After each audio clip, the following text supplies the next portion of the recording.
Halo guys, perkenalkan nama saya Francisca Cornelia Frisela.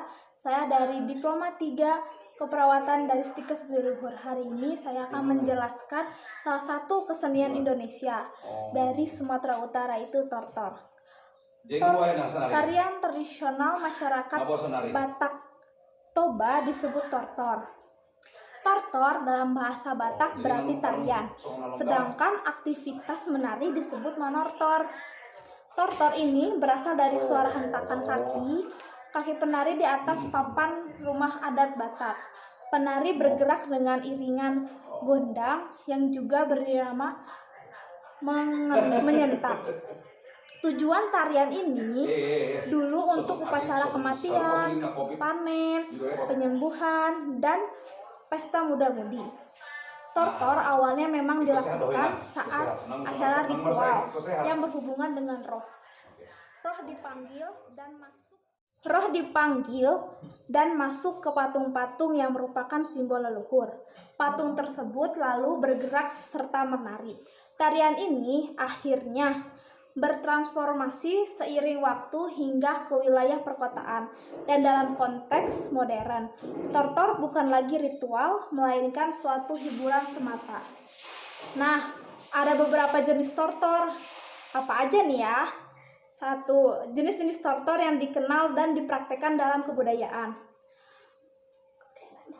Ada tortor pangurosan atau tari pembersihan yang biasanya digelar pada pesta besar atau sebelum pesta dimulai.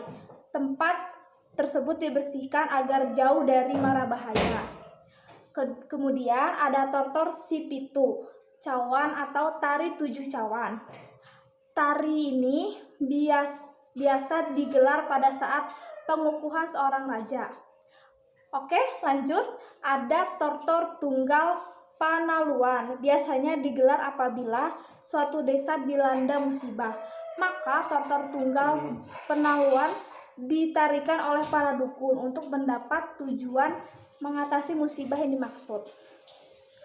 Dan ada lagi tortor Sigale-gale yang dilakukan sebuah patung kayu yang menggambarkan rasa cinta seorang raja terhadap anak tunggalnya yang meninggal akibat penyakit.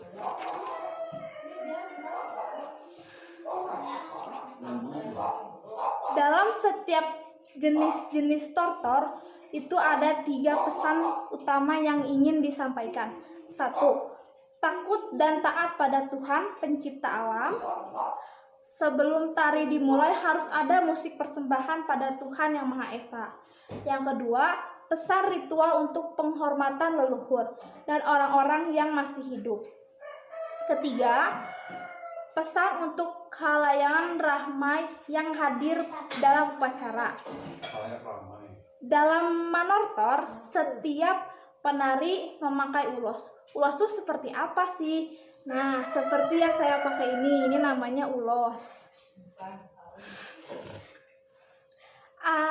Ada beberapa pantangan yang tidak diperbolehkan saat manortor, seperti tangan si penari tidak boleh melewati batas setinggi bahu ke atas. Jika hal tersebut dilakukan, si penari dianggap arogan dan tidak hormat kepada hadirin.